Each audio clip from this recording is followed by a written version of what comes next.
Hey everybody, I'm Crystal from Vanhalla Adventures, and I just finished my pilgrimage on the Camino Frances. I started my journey in mid-May and I ended in mid-July in Santiago.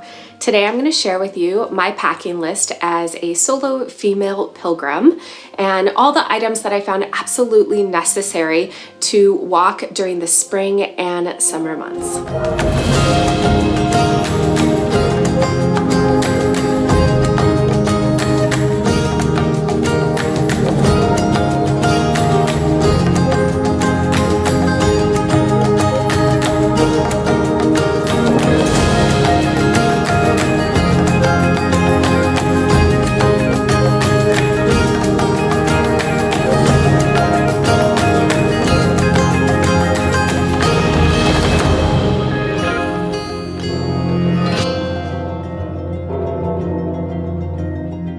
Like I said previously, I just finished my pilgrimage and I'm still currently in Santiago, and I wanted to make this video while everything was fresh in my mind. And as I'm going through everything, I'll also be sharing some tips about packing and some items that you might not have thought about. I also have a video on essentials that are not clothing, along with some interviews with some other pilgrims about items that they absolutely loved, so grateful that they had or they purchased on the way. So if that video is already edited, I'll put a card up right here. If not, be sure to subscribe to this video and hit that bell button so you don't miss notifications, so you can also watch that video as well. Get some extra insight from pilgrims who have been on the way. So let's start with our first one, which is pretty obvious, is a backpack. Get a pack that, one, is going to fit all your necessary items and fits you really well and is very comfortable. If for some reason you get on the Camino and your backpack breaks, or you find that it's not very comfortable,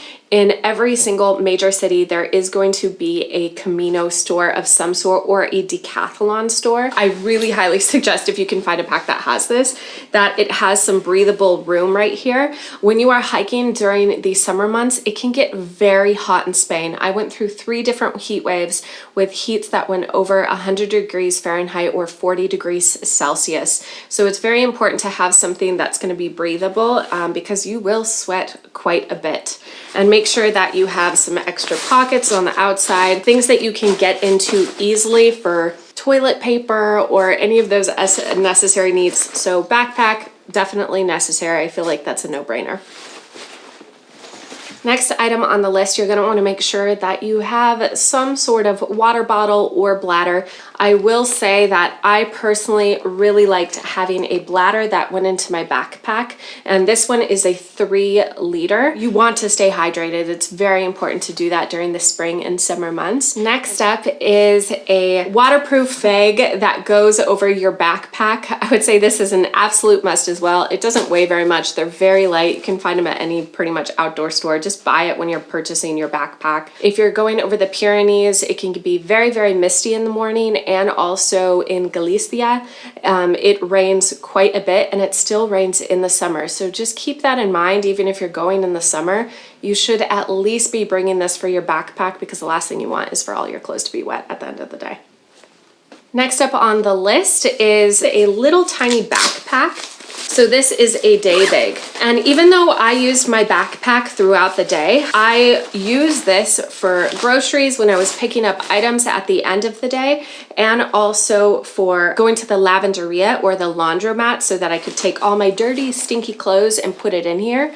And also, instead of carrying a purse, I would just take this out and about. So this is a purchase that I'm really glad I had, and I know a lot of people ended up buying bags like these while they were on the route. If you're starting in St. John, they'll definitely have these. This was a definite must on my list. For me, I found that walking poles were absolutely necessary, and you can definitely purchase them along the way or buy a walking stick. There are some steep hills and some steep climbs that come along the route, except for the Meseta. I absolutely loved having poles. Super grateful for them.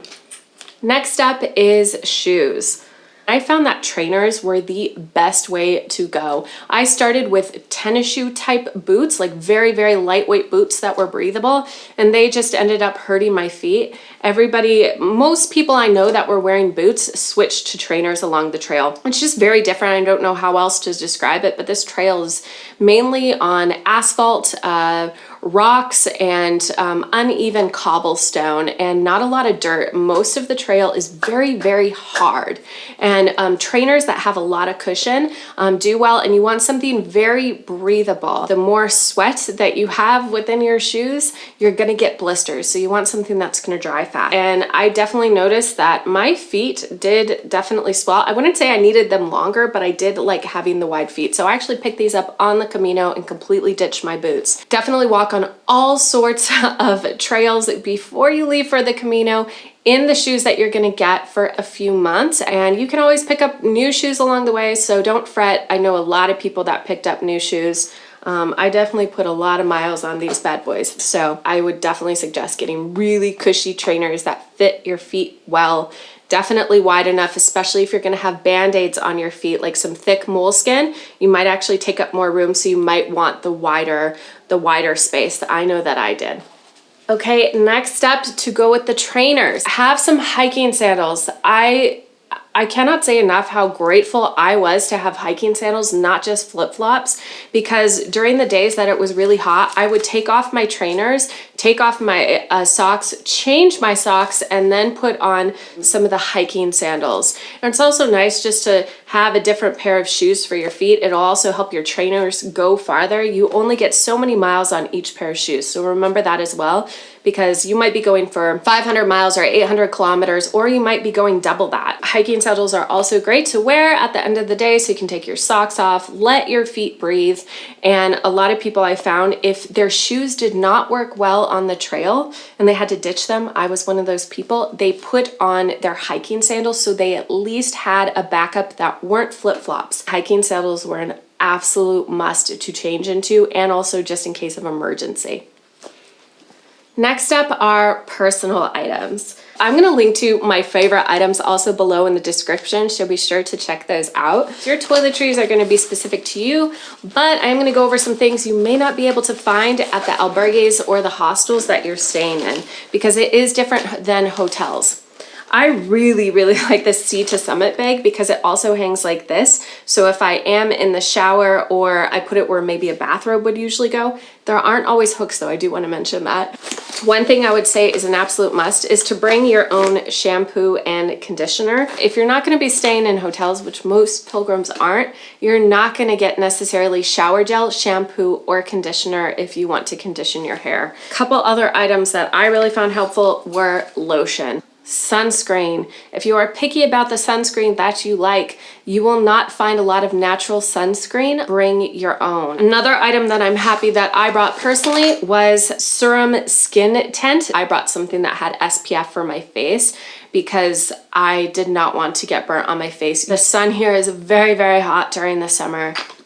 Next up is shower gel or some soap. This you can find along the way, but just so you know, albergues and hostels will not necessarily have any shower gel or soap. If you are in a private room, they will have them, but if you're staying in a dorm room, they're not going to. Okay, next up, I really trust everybody's gonna bring this list, I hope so, is deodorant. If you are very sensitive to perfumes and different ingredients, you're gonna want to bring your own stuff. Do not guarantee that they're gonna have your natural organic stuff on the Camino, so keep that in mind.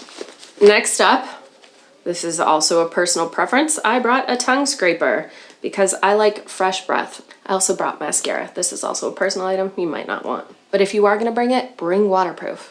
Okay, next up, I also brought face lotion because Meseta was very dry and I went through a whole face lotion while I was here. This is my second one. Whew. It is hot in here, by the way. Spain is so hot. The next ones are also items that I trust everybody is bringing. Toothpaste and a toothbrush. Some sort of comb if you want one. I don't really comb my hair because I have curly hair, but you might think about that. And I brought a tinted chapstick. You know, you're gonna be in the sun most of the time. Bring some chapstick or something for your lips if that's something that you find necessary. Next up is your first aid / emergency items, I guess you would call it. I have a little bag here. You could always put this in just like a regular Ziploc bag or reusable plastic bag, whatever really suits you. I had this and I liked it because it was super durable. But inside here is 1, Compeed, bring just maybe like one with you. Compeed is very easy to find along the way, so you don't need to stock up on like 20 different Compeeds before you come. Compeed is a great thing to have just in case. I would at least buy a couple different sizes and keep them with you at all time. Next up is tape, some sort of tape in case you need to wrap yourself in gauze or some other thing or some other padding. So tape is always great to have. Gauze is always great to have, along with iodine. If you have a blister that pops, you want to make sure and keep that clean, hence gauze, hence tape, all the other foot care stuff. Iodine, you definitely need to have iodine, at least have a couple of these different packets on you. Some tiny little scissors, so make sure you have scissors that work, which you can cut tape, moleskin, other things with, so absolutely necessary for your first aid kit. Do not leave home without them. They are great. And if you are not checking your bag and you're not allowed to bring them, you can purchase them along the way as well.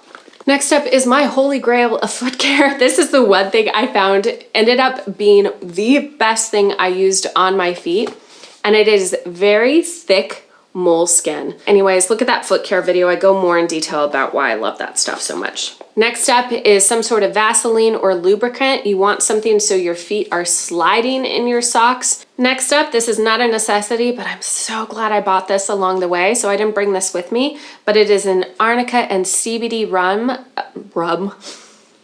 It's an arnica and CBD rub. It's in a tiny little tin. It smells so good. It has lavender and menthol, and it is very, very cooling. I put this on my feet and my knees and just different little areas that felt very hot or sore at the end of the day. Next up, I brought a foot care salve, not necessary at all, but I did find that it helped with calluses and dry skin. If your skin gets very dry, it will have an easier time to cracking open. Does that make sense? I feel like it does. Anyways, this has calendula and yarrow and comfrey. I really liked having a salve at night and then putting my socks on my feet. I brought an extra pair of socks just for nighttime. I feel like that might be a little bit of an overkill, but if you have the room, go ahead and do it. I really liked having a salve on my feet. Next up is electrolyte tablets. I do have to say, finding electrolytes on the Camino, I thought that I don't need to bring any. That's going to be easy. No, it is not. It is not easy to find electrolytes. Sometimes especially if you don't speak Spanish, they won't know what you are talking about. And especially if you are picky on the ingredients that are in those electrolytes, because some of them have some pretty, some chemicals, I would say, then bring your own electrolytes. That is one thing I really wish I had brought, is my own electrolytes or vitamin mineral tablets.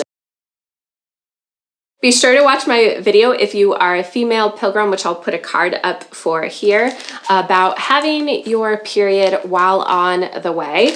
I brought a couple of these. These are kind of like baby wipes, but they're not going to mess with your vagina's pH balance. And these, I really prefer baby wipes over toilet paper. One, they take up less room. Two, kind of freshens you up after you've been sweating all day for when you go to the bathroom on the trail. This is pretty inevitable that you're going to have to at least pee outside one time.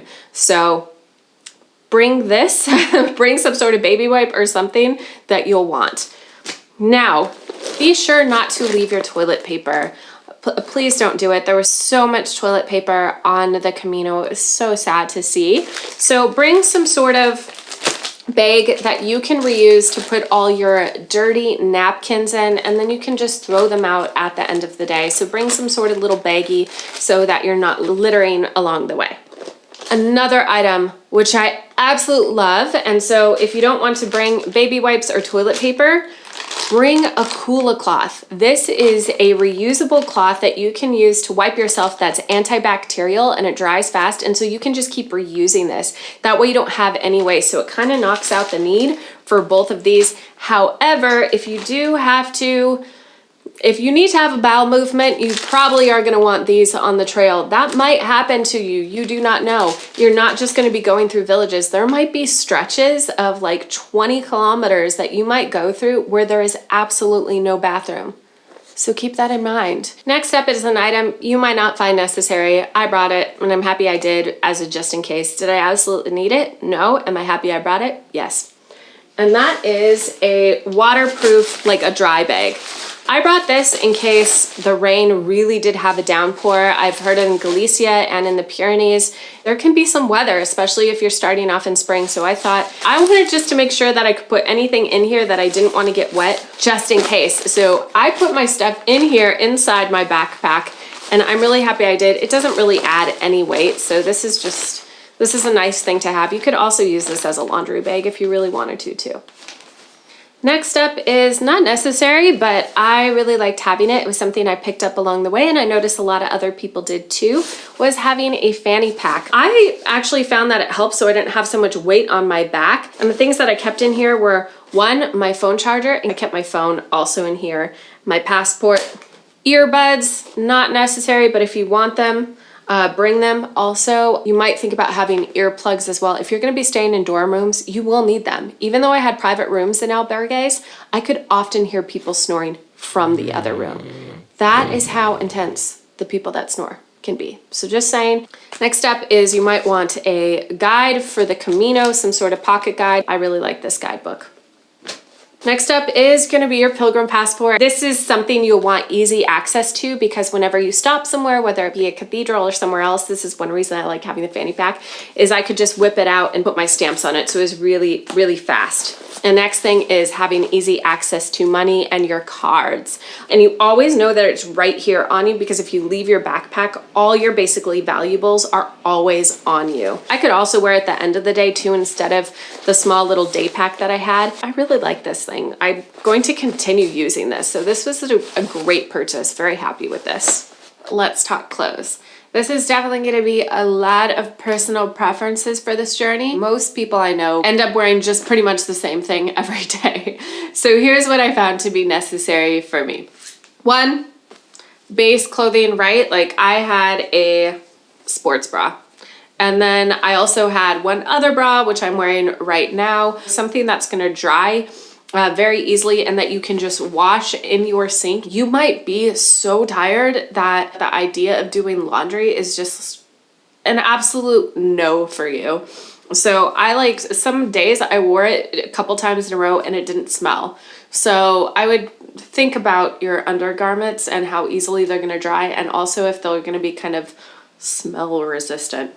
Next up is underwear. I brought one pair of regular underwear, something that is more smell resistant. I know there's a better word for this. Buy like a hiking pair of underwear because you can wear it multiple days in a row. It dries really fast so you can wash it in the sink and it will be dry by the next morning. Period panty underwear. I am so glad that I brought this. Next up is t-shirts. You might like to do this in a tank top. However, I'm somebody that burns pretty easily on my shoulders. So one of the things that I brought, just a wool t-shirt, and I'll put a link to this down below. It's by Icebreaker. I absolutely love this. And one of the reasons I like the wool is one, I didn't find it was scratchy from this particular brand, but I could wear it multiple days in a row if I didn't feel like doing my laundry and it didn't smell for like 3 days. Now on the third day, after a lot of sweating, and if I had like 9-hour days, yeah, like it smelled and I wanted to wash it. I also brought a synthetic. It was nice having 2 t-shirts, I will say that, but if you're just gonna bring one, I would highly bring wool. The synthetic, it smelled like I had to wash it that day. The wool also dried much faster than the synthetic. So do you need to? Maybe, it just kind of depends. I liked having 2, but at least 1 t-shirt. Having 1 pair of shorts. This was great because even if you're like, I don't really want to wear shorts during the day, you can wear them in the afternoon. It is really hot, even in the evening up until sometimes 9 p.m. Once it got into June, mid-June, I started being really hot. So it was nice to have a pair of shorts, even if I didn't wear them during the day. Most often than not is just leggings. So I prefer leggings. You could also use tights or hiking pants. It's really up to you. Choose the pair of pants based on what you know is best for you. But I would at least bring 1 pair of shorts and 1 pair of long pants. Next up, I brought a tank top. So this was also for post-walk during the day. I had a tank top I could put on, but what I would do is actually just wear my tank top to bed. So I could wear it out and about or I could wear it to bed. That worked well for me. And then I had a pair of super lightweight, just like flowy pants that I could put on and just put on my tank top and then just put on my hiking sandals so I could go out and have drinks or food with everybody. And this also basically weighs nothing and it kind of scrunches into a little bit of a ball. I didn't want to bring anything heavy. So these are great because they also, if they did get wet, would dry really fast. Next up is something I'm really grateful I brought. A nice wool long sleeve shirt that I could sleep in or I could put on in the morning, and generally I didn't sweat in this, so it was nice to have to sleep in or for early in the morning. To me, this is an absolute must to at least have one long sleeve shirt. Next up is an extra item that I'm really happy I had, but isn't necessary at all. And this is a buff. And I wore this every single day. It also saved the back of my neck because I didn't want to have my hair down. It's like so gross when you're hot. So I had this instead. And of course you can wear these buffs a bunch of different ways. I think this for me was a necessity, but not necessarily for everybody. Okay, next up, going along with what you're gonna wear at night or possibly in the afternoon, I brought a super lightweight pair of kind of like sweatpants, except they're much, much lighter. And I brought these so I could sleep in them at night. And this with my wool long sleeve at night when it was cool was so nice. And I would say more often than not, I did wear these. So think about what you want to wear. The one thing I do wish I had brought actually was having a little dress just to wear in the afternoon. I saw a few women that had that and I was like, I'm so jealous. I wish I had that right now. I'd love to just put on a dress. But I did find that what I used was a little bit more versatile. Next up is socks. You're gonna want at least 2 pair. I love the toe socks. I never thought that sentence would come out of my mouth in my life, but I really liked having toe socks. It can help prevent blisters. However, if I did have my toes really wrapped up in that thick moleskin, sometimes it was a little harder to put on. Then midday, you're gonna wanna put on usually another pair of socks. So you need at least 2 socks. I would highly suggest having 3, but at least 2. I brought a water resistant jacket. You're gonna need something warm at some point. Just make sure that it's very packable and lightweight. Next up is having some sort of rain gear. So I brought a rain jacket. I have to say, I never used this. I didn't get into a downpour. Now, I also brought rain pants and I wouldn't bring them again. You can also buy a very, very lightweight poncho. Just know that if it's very windy that you're gonna have to pin it. This is purely gonna come down to personal preference and how heavy you want your bag to be. Last on the list for the kind of the clothing items is compression bags. So great. This is definitely an essential, is to be able to compress all the items that you have so they're one, organized and you're not just going through all your different stuff. 2, if you're going to stay in dorm rooms, nobody wants to hear you ruffling about in your plastic sacks in the morning. It's one of the biggest things besides people snoring is them turning on their lights and them going through plastic bags. Get compression bags, make it easy to find your stuff, have it labeled, even just put like different colored duct tape on it, or have different color compression bags so you know which each one is. Final item on my packing list is sun hat, and one that's gonna not have holes in it so you can still get sunburnt, but like a really good sun hat that has sun protection. I'm in love with this item. I'm so happy I brought it. Bring one that's packable. This is just a packable one. My friend also mentioned that she had a Tilly hat and she looks so cute in it, by the way. And it was waterproof and it was cute. So Tilly is also a really great brand. I'm definitely gonna get one as well, but bring like a really nice sun hat. That wraps up this video all on my packing list as a solo female pilgrim walking in the spring and summer months. I hope this gave you an idea of kind of the weather and what to look forward to, what was really necessary. I will mention that a couple of the items I ended up sending ahead that I never needed were a sleeping bag and my sleeping bag liner. I thought I'd need those. I absolutely did not. If you're getting private rooms, shampoo, conditioner, shower gel, and bedding will always be taken care of. But if you're gonna stay in any dorms, what they will give you is like a nice big blanket, and they'll give you a pillow, and you will have a blanket. That is up to you on if you feel comfortable using a blanket provided by an albergue or hostel. But if you have any questions about why I chose certain things or anything like that, be sure to put them in the comments below. I trust this video helped you in some way, and if it did, be sure to give this video a like. It helps me keep this channel alive so I can make more videos like this for you in the future. Buen Camino, everyone, and have a wonderful Camino. I know that I did and completely changed my life. See you on the next one. Bye, everybody.